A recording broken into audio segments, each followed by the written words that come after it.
पुराने जमाने में रक्तबीज नाम का एक राक्षस राजा था। उसे एक वरदान मिला था जिसकी वजह से वो लगभग अमर हो गया था। उसके खून की हर बूंद जमीन पर गिरते ही एक और रक्तबीज को जन्म देती थी।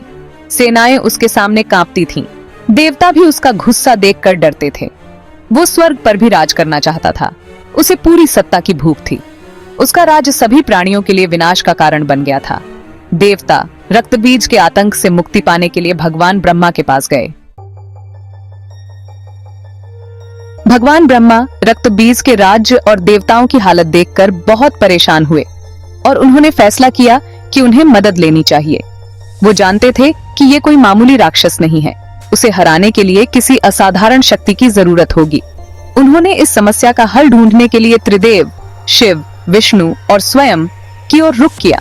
तीनों देवताओं ने अपनी दिव्य शक्तियों को मिलाकर अपनी सम्मिलित शक्ति को एक चमकदार रोशनी में बदल दिया। यह प्रकाशमान ऊर्जा एक स्त्री रूप में परिवर्तित हो गई, जो अत्यंत सुंदर और अद्भुत रूप से शक्तिशाली थी। इस प्रकार आदि शक्ति, प्राथमिक स्त्री शक्ति के अवतार देवी दुर्गा का जन्म हुआ। देवी दुर्गा देवताओं द्वारा भेंट किए गए अस्त्रों से सजी हुई अपने वाहन और साथ ही एक शानदार सिंह पर आरूढ़ हुई। वह सर्वश्रेष्ठ योद्धा थीं, जो साहस, शक्ति और न्यायपूर्ण क्रोध का आभा मंडल लिए हुए थीं। उनकी उपस्थिति मात्र से ही पीड़ितों के हृदय में आशा का संचार होता था और दुष्टों के हृदय में भय व्याप्त हो जाता था। देवी दुर्गा अपने उद्देश्य को समझते हुए रक्तबीज का सामना करने के लिए निकल पड़ी। वह अपने कार्य की गंभीरता को समझती थीं।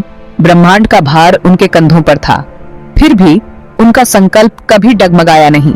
वह दुर्गा थीं, अजेय, रक्षक, बुराई का नाश करने वाली। दुर्गा के आगमन की खबर जंगल की आग की तरह फैल गई। भयभीत जनता के दिलों में आशा की किरण जागी। उन्होंने दुर्गा की विजय और रक्तबीज के अत्याचार के अंत की प्रार्थना की। देवता स्वयं भी सांस रोककर यह सब देख रहे थे। उनकी सारी उम्मीदें इस असाधारण देवी पर टिकी थीं। युद्ध भूमि प्रतीक्षा कर रही थी। एक पौराणिक संघर्ष के लिए मंच तैयार था।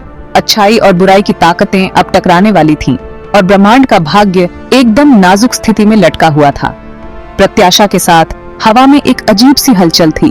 एक ऐसा तनाव जो सृष्टि की आत्मा को जकड़े हुए था, साफ महसूस किया जा सकता था। दुर्गा के सामने जो नजारा था वो बेहद भयानक था। राक्षसों और अंधेरे के जीवों से बनी रक्तबीज की सेना जहां तक नजर जाती थी फैली हुई थी। उनकी सम्मिलित शक्ति से धरती कांप रही थी। उनकी दहाड़ से स्वर्ग भी हिल रहा था। फिर भी दुर्गा को कोई डर नहीं लगा। उनके मन में बस एक ही दृढ़ संकल्प था कि इस आतंक के राज्य का अंत करना है। युद्ध शुरू हो गया। हथियारों की टक्कर, चमकती रोशनी और बहरा कर देने वाली दहाड़ से एक भयानक तूफान सा आ गया। दुर्गा अपने दिव्य हथियारों को अद्वितीय कौशल और सुंदरता से चलाते हुए राक्षसों की भीड़ में आगे बढ़ती रहीं। उनकी तलवार का हर वार, उनके भाले का हर प्रहार उनकी दिव्य शक्ति का प्रमाण था, जो रक्तबीज के कई गुर्गों का नाश कर रहा था। युद्ध को देखते हुए देवताओं के मन में निराशा की लहर दौड़ गई। दुर्गा की वीरता के बावजूद रक्तबीज की सेना हर पल बढ़ती ही जा रही थी।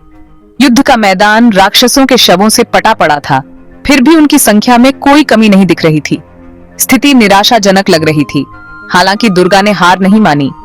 उन्होंने महसूस किया कि उनके पारंपरिक हथियार भले ही शक्तिशाली थे, रक्तबीज की इस अनोखी क्षमता के खिलाफ बेअसर साबित हो रहे थे। उन्हें उसके खून को बेअसर करने का कोई तरीका निकालना था। उसे जमीन पर गिरने से रोकना था ताकि और राक्षस पैदा न हो सकें। जैसे ही दुर्गा कोई उपाय सोच ही रही थी, उनकी नजर अपने शेर पर पड़ी। वफादार जानवर अटूट वीरता से लड़ रहा था। अपने दांतों और पंजों से राक्षसों की भीड़ को चीरता हुआ आगे बढ़ रहा था। दुर्गा के मन में एक विचार कौंधा। निराशा के बीच आशा की एक किरण दिखाई दी। Section 6, Kali's dance of destruction. चिंता में डूबी दुर्गा के माथे से देवी काली प्रकट हुई। काली, जिनकी त्वचा रात के आकाश की तरह काली थी और चेहरा भयानक था, विनाश का अवतार थीं। उनकी जीभ बाहर निकली हुई थी, जो मारे गए राक्षसों का खून पीने के लिए व्याकुल थी। काली दुर्गा की दुर्दशा को समझते हुए भयानक क्रोध के साथ युद्ध में शामिल हो गईं। उनकी हंसी, जो बिल्कुल पागलों जैसी और खौफनाक थी, पूरे युद्ध के मैदान में गूंज उठी। उनके पायल की आवाज रक्तबीज के गुर्गों के लिए मौत की घंटी की तरह थी। वो मौत का एक घूमता तूफान बन गई। उनका रूप धुंधला सा दिख रहा था। उनकी तलवार के हर वार के साथ कई सर धड़ से अलग हो जाते और काली यह सुनिश्चित कर रही थी कि रक्तबीज के खून की एक भी बूंद जमीन पर न गिरे। Section 7 the final confrontation. जहां काली रक्तबीज की सेना को रोक रही थी, वहीं दुर्गा ने अपना ध्यान उस राक्षस राजा पर केंद्रित किया। वो वहीं खड़ा था जहां चारों ओर लाशें बिछी हुई थीं। उसका अहंकार अभी भी कम नहीं हुआ था। उसे अपने वरदान पर पूरा भरोसा था। वो दुर्गा का मजाक उड़ा रहा था, उनके प्रयासों का उपहास कर रहा था, लेकिन दुर्गा ने अटूट दृढ़ संकल्प के साथ उसकी आंखों में आंखें डाली। देवी और राक्षस के बीच की ये टक्कर किसी प्रलय से कम नहीं थी। धरती कांप उठी, आकाश में बिजली कड़क रही थी और हवा में एक अजीब सा तनाव था। दुर्गा और रक्तबीज अद्वितीय क्रोध के साथ लड़ रहे थे। उनके हथियार एक दूसरे से टकरा रहे थे। रक्तबीज भले ही ताकतवर था, लेकिन दुर्गा की दिव्य शक्ति के आगे उसका कोई मुकाबला नहीं था। वो 1000 सूर्यों की ताकत से लड़ रही थी। उनका हर वार एक रक्षक के धर्मी क्रोध से भरा हुआ था। फिर भी वो जानती थी कि जब तक उसका खून उसे पुनर्जीवित करता रहेगा, तब तक जीत हासिल करना असंभव होगा। Section 8 victory and its price. Kali की युद्ध में भूमिका को याद करते हुए दुर्गा ने एक योजना बनाई। उन्होंने रक्तबीज को चालाकी से युद्ध के मैदान में आगे की ओर भगाया। उसे उसकी पुनर्जीवित होती सेना की नजरों से दूर एकांत क्षेत्र की ओर धकेल दिया। उन्हें उसे अलग करना था, अपनी शर्तों पर उसका सामना करना था। आखिरकार दुर्गा ने वार किया। एक तेज और निर्णायक वार के साथ उन्होंने रक्तबीज का सिर उसके धड़ से अलग कर दिया। लेकिन वो यहीं नहीं रुकी। उन्होंने दिव्य ऊर्जा का एक तूफान ला दिया, जिसने उसके खून की एक एक बूंद को जलाकर राख कर दिया, ये सुनिश्चित करते हुए कि वो फिर से जीवित न हो सके। राक्षस राजा, उसका अहंकार चकनाचूर हो गया और आखिरकार उसने दम तोड़ दिया। युद्ध का मैदान शांत हो गया। बचे हुए राक्षस, जिनका मनोबल टूट चुका था और जिनका कोई नेता नहीं था, जल्द ही दिव्य शक्तियों द्वारा परास्त कर दिए गए। जीत उनकी हुई, लेकिन ये जीत एक कीमत पर मिली थी। इस युद्ध ने देवी पर भी अपना प्रभाव छोड़ा था। Section 9 the eternal message of Durga. Durga थकी हुई लेकिन विजयी युद्ध के मैदान के बीचों बीच खड़ी थीं।